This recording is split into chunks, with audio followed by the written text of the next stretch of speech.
Olá, meus queridos irmãos e irmãs, sejam todos bem-vindos e bem-vindas a mais uma aula do Catecismo, a catequese, ainda sobre o 8º mandamento: não perjurarás, não julgarás, não levantar falso testemunho.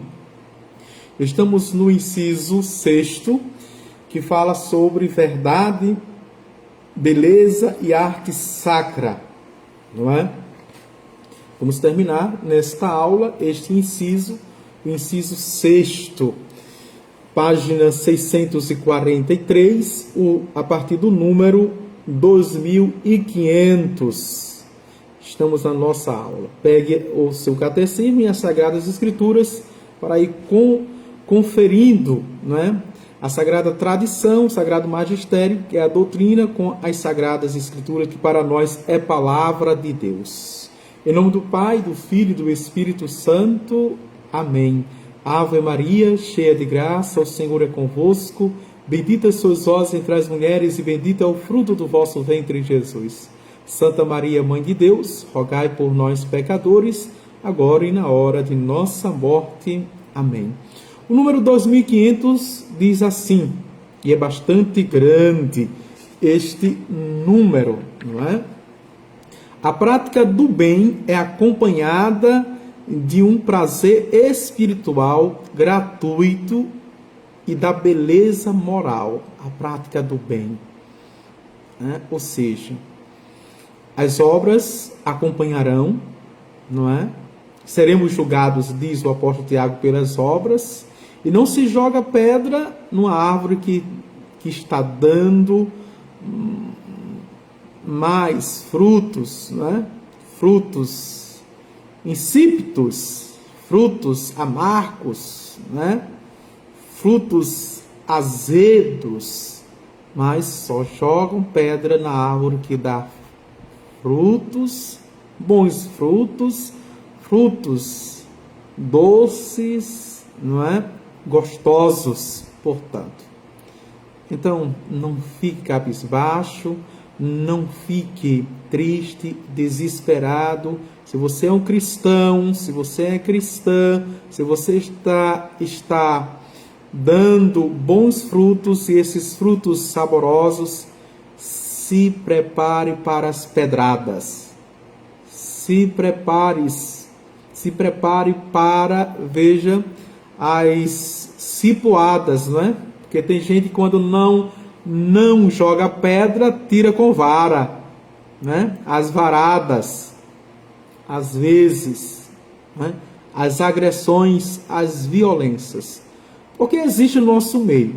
Não vamos fazer aqui tapar o sol com a peneira, não vamos fazer vista grossa, não vamos ser inocente nem ingênuo.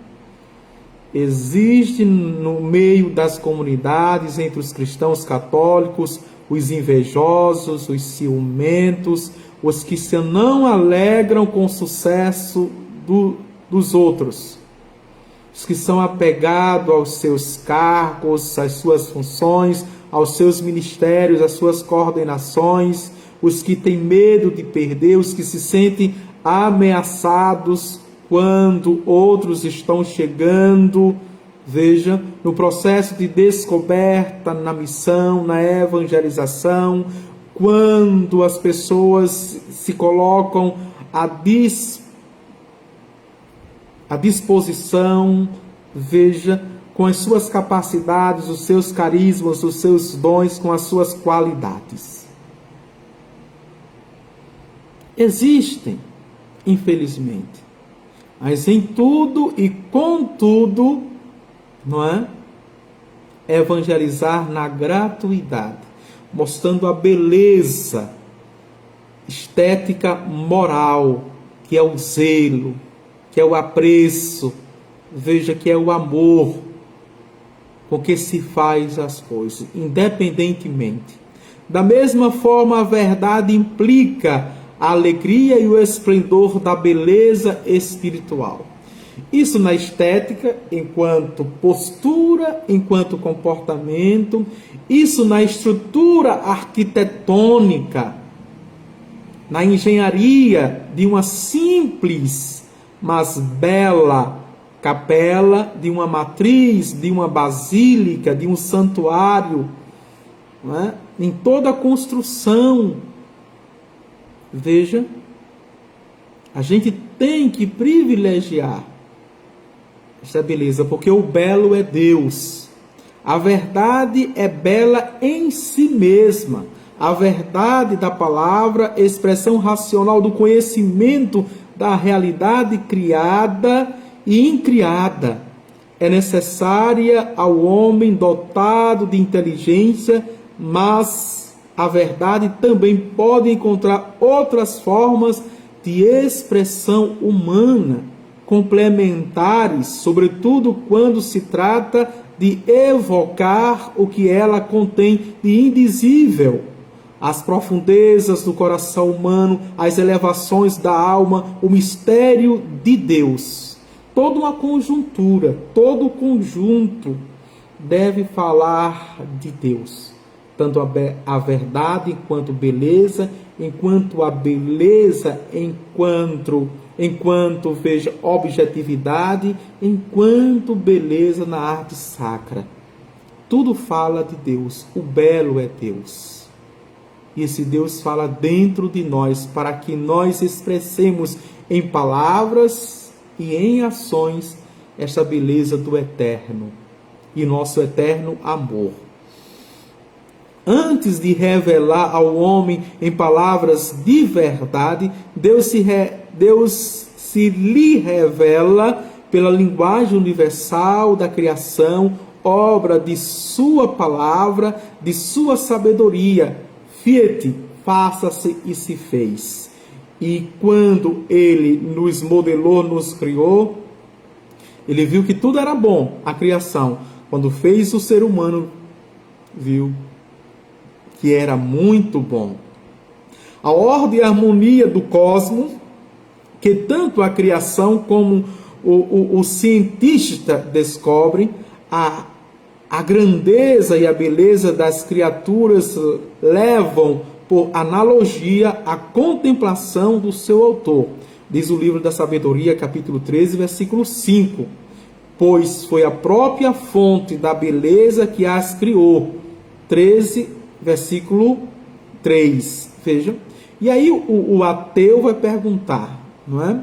Esse Deus não é um Deus soberbo que criou, veja, milhares de bilhões de galáxias, não é? Planetas que não têm vida, que não tem o ser humano, portanto, e para que ele criou tudo isso? Ele criou porque é Deus. Ele criou para o seu louvor. Ele criou para a sua glória. Ele criou porque ele quis. Ele criou porque ele é todo-poderoso. Ele criou porque ele é onisciente. Ele criou porque ele é onipotente. Ele criou porque ele é onipresente. Ele criou porque ele é Deus, porque ele pode criar. E se você deixar Deus ser Deus na sua vida, ele vai criar muitas outras coisas nesta criação que é você, nesta criação que sou eu. O impossível ele fará. É assim que a gente crê, é assim que a gente canta também. Vamos para ainda um texto maravilhoso, que é o texto do livro da Sabedoria, capítulo 8, versículo 2, que diz assim: a sabedoria é um eflúvio do poder de Deus, emanação puríssima da glória do Todo-Poderoso. Por isso, nada de impuro pode nela insinuar-se. É reflexo da luz eterna, espelho nítido da atividade de Deus, imagem de sua bondade. Sabedoria, capítulo 7, versículos de 26, aliás, de 25 a 26. A sabedoria é mais bela que o sol, supera todas as constelações, comparada à luz do dia. Sai ganhando, pois a luz cede lugar à noite, ao passo que sobre a sabedoria o mal não prevalece. Sabedoria ainda, capítulo 7, versículos de 29 a 30. Enamorei-me de sua formosura, diz o homem sábio, no livro da Sabedoria, capítulo 8, versículo 2. Que maravilha, não é? Quando a gente fala de sabedoria, a gente recorda e se reporta logo ao rei Salomão, que não pediu riqueza, não pediu poder, não pediu exército, não pediu armas, pediu a sabedoria para administrar, para governar o seu povo. E a gente esquece que sabedoria é um dom do Espírito Santo. Sabedoria, ciência, entendimento e inteligência constitui 4 dos 7 dons do Espírito Santo. Não vem apenas pela técnica, não vem apenas, veja, pelos manuais, não vem apenas pelo laboratório, pela ciência, mas é dom de Deus, é graça de Deus sobre nós. Não podemos nos esquecer disso. Então, se você diz que não tem sabedoria, peça que Deus lhe dá. Se você diz que não tem inteligência, peça que Deus lhe dá. Se você diz que não tem entendimento, peça que Deus lhe dá. Se você diz que não tem ciência, peça que Deus lhe dá. São dons do Espírito Santo. Primeiro peça o dom, o Espírito Santo, o doador dos dons. E depois, tudo mais lhe será acrescentado. Vamos para o número 2501, que diz assim: criado à imagem de Deus, não é? Gênesis, capítulo 1, versículo 26. O homem exprime também a verdade de sua relação com o Deus Criador pela beleza de suas obras artísticas. Veja, não é? Toda a espécie de artes. Em última análise, o homem, por este dom, expressa a beleza de Deus, seja a arte musical, não é? Seja a arte teatral, seja a arte textual, seja a arte, veja, cultural na sua expressão, a arte arquitetônica na sua engenharia, né? Veja, seja a arte sacra, a arte poética, por exemplo, textual, né? A arte corpórea na sua expressão, enfim, todo tipo de arte que eleva a alma, por exemplo, o canto sacro, que eleva a alma, né, vem de Deus e nos reporta, nos leva a Deus. A arte, de fato, é uma forma de expressão propriamente humana. Veja que sanidade é o catecismo da Igreja Católica. Diz que a arte, de fato, é uma forma de expressão propriamente humana, acima da procura das necessidades vitais, comum a todas as criaturas vivas.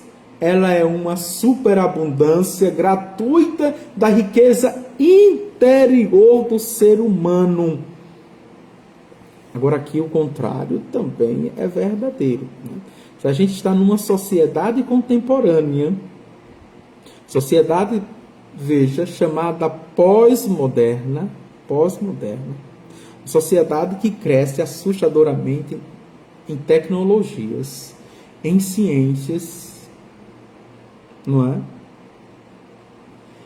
E, no entanto, culturalmente é uma sociedade que está regredindo. É uma sociedade que não produz muito cultura, agora em todos os sentidos, sobretudo na expressão corporal, em forma de dança, não é? Porque tem, veja, uma arte musical, instrumental, que a gente não pode nem chamar de arte mais, isso, que não entra nos critérios, não é? Artístico de beleza. Então, o teatro está quase se acabando, não é? Até mesmo a política está deixando de investir dos artistas, os artistas regionais, o quanto sofrem. E isso, não é? Cria um desânimo para até mesmo criar, investir, porque não se tem apoio. É terrível isso. Então, a cultura parece que está morrendo. Porque as políticas públicas não mais promovem, favorecem. E nós estamos também, até na pedagogia, até no ensino, até na educação, estamos deixando de produzir as artes culturais, as artes cênicas também, não é? Nascendo de um talento dado pelo Criador e do esforço do próprio homem, a arte é uma forma de sabedoria prática que une conhecimento e perícia, vejam só, para dar forma à verdade de uma realidade na linguagem acessível à vista e ao ouvido, não é? Audiovisual.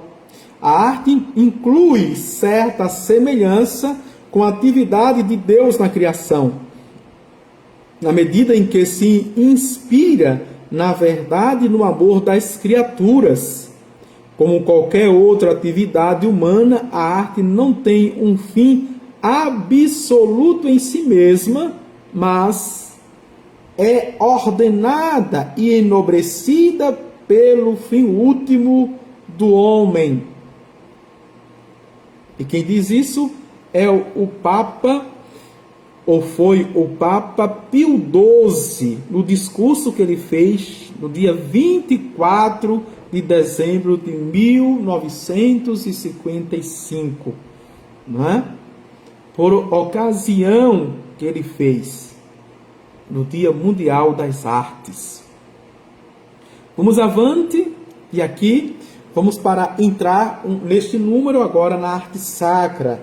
2502. A arte sacra é verdadeiramente e bela quando corresponde por sua forma à sua vocação própria. Qual é a vocação própria da arte sacra? Evocar e glorificar na fé e na adoração o mistério transcendente de Deus. Veja, a beleza excelsa e invisível de verdade e amor, revelada em Cristo. É resplendor de sua glória, expressão do seu ser. Diz o livro dos Hebreus aos Hebreus, capítulo 1, versículo 3. Em quem habita corporalmente toda a plenitude da divindade. Paulo diz na carta aos Colossenses, capítulo 2, versículo 9. Beleza espiritual refletida na Santíssima Virgem Maria, Mãe de Deus, dos anjos e nos santos. A arte sacra verdadeira leva o homem à adoração, à oração e ao amor de Deus, Criador e Salvador, Santo e Santificador, não é? E a gente na prática, mesmo sem entender muitas vezes da arte sacra, aqui a gente viu todo o conteúdo teológico, qual o fim de toda espécie de arte sacra, seja na arquitetônica. Quando você entra, não é, numa capela e ela é bela por dentro, você se sente mais, veja, se sente no recolhimento, não é, que tudo fala de Deus, que tudo nos transcende. Quando você sai do barulho, quando você sai da agitação, não é, do caos e entra no templo, como eu disse, pode ser uma capela, pode ser uma matriz, pode ser uma basílica, um santuário, e ali você olha para a história bíblica, o que está contando, o que está narrando, a sua alma se eleva e você quer ficar. Mesma coisa quando você escuta uma canção, uma música sacra. Veja. Que não toca apenas a sensibilidade, os sentidos, mas toca o seu espírito. Você é convidado a orar. Você é convidado a rezar. Você é convidado a contemplar, a meditar, a fazer a adoração. Diferentemente quando você escuta apenas os sons dos instrumentos. E muitas vezes quando não estão em harmonia, não é?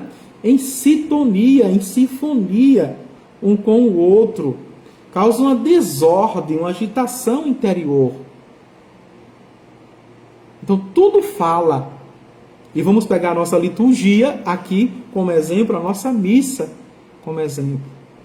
Tudo fala, tudo diz, tudo nos eleva, nos faz rezar, não é? E nós saímos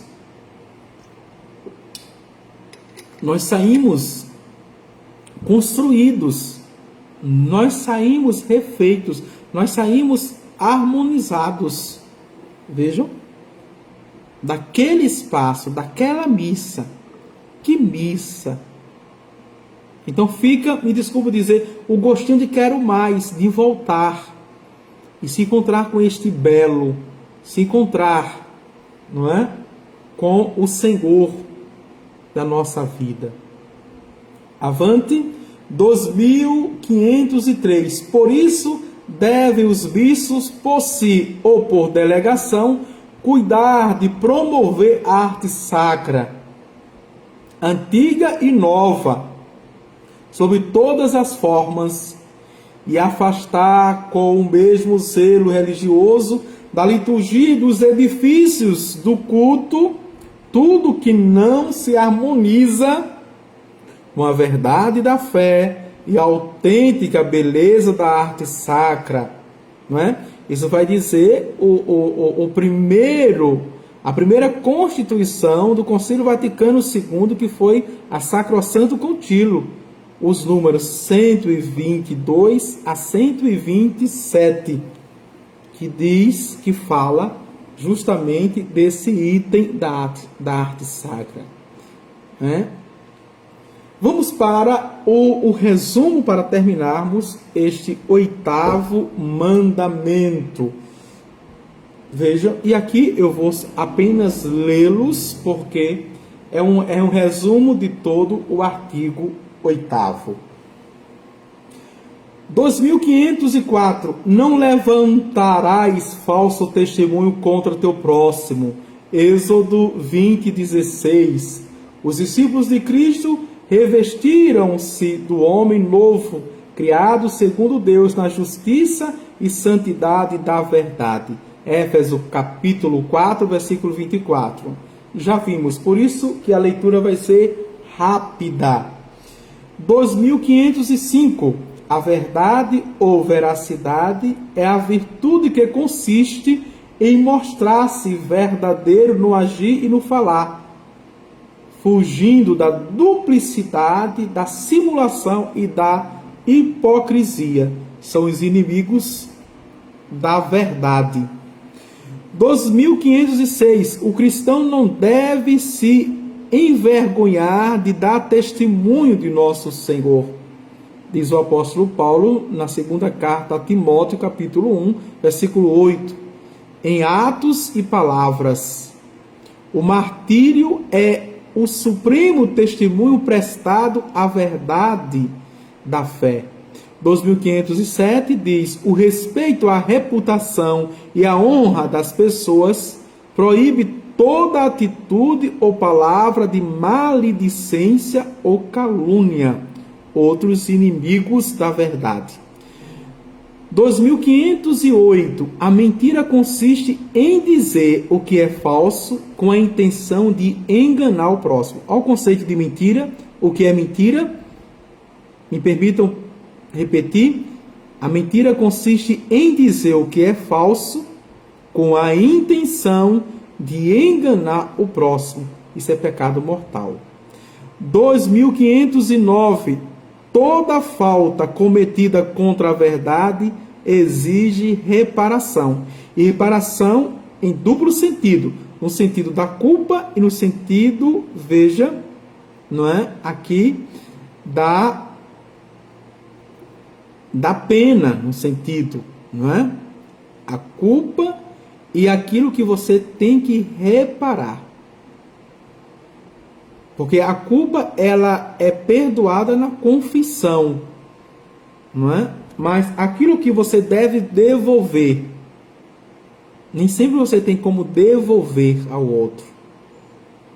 E se nós não temos como reparar aqui, vamos reparar no purgatório. Porque no céu só entra aqueles que não têm culpa e aqueles que já quitaram, não é? Tudo aquilo que fizeram aqui. Como o apóstolo Tiago diz, as obras que acompanham. 2510. A regra de ouro ajuda a discernir nas situações concretas se convém ou não revelar a verdade àquele que a pede. 2511. O sigilo sacramental é inviolável. Os segredos profissionais devem ser guardados. As confidências prejudiciais a outros não devem ser divulgadas. Número 2512. A sociedade tem direito a uma informação fundada na verdade, na liberdade e na justiça. Aqui está para, não é, o meio de comunicação social. É conveniente que se imponham moderação e disciplina no uso dos meios de comunicação social.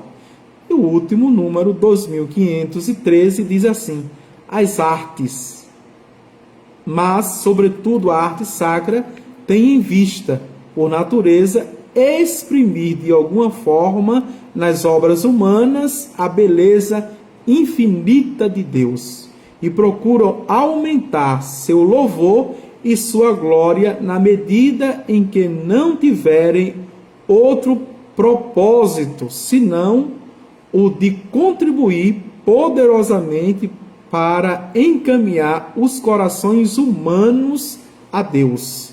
E aqui é interessante, não é? Porque nós encontramos na Sacrosanto Contínuo aquele mesmo número que falava das artes sacras, 122. E nós terminamos, não é? 28 minutos de aula.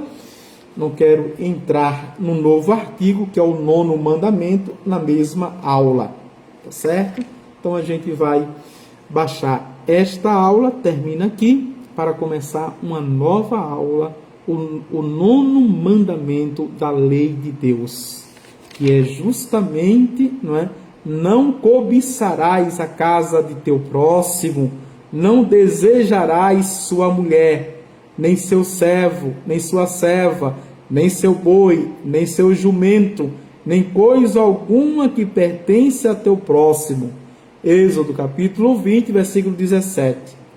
Todo aquele que olha para uma mulher com desejo libidinoso já cometeu adultério com ela em seu coração, de Jesus, no Evangelho de Mateus, capítulo 5, versículo 28. E nós sabemos que o capítulo 5 do Evangelho de São Mateus fala das bem-aventuranças, fala da felicidade. Esse aqui é o Sermão da Montanha. O Senhor esteja convosco, Ele está no meio de nós. Abençoe-vos Deus Todo-Poderoso, o Pai, o Filho e o Espírito Santo. Amém. Tchau, tchau. Até a próxima, se Deus quiser.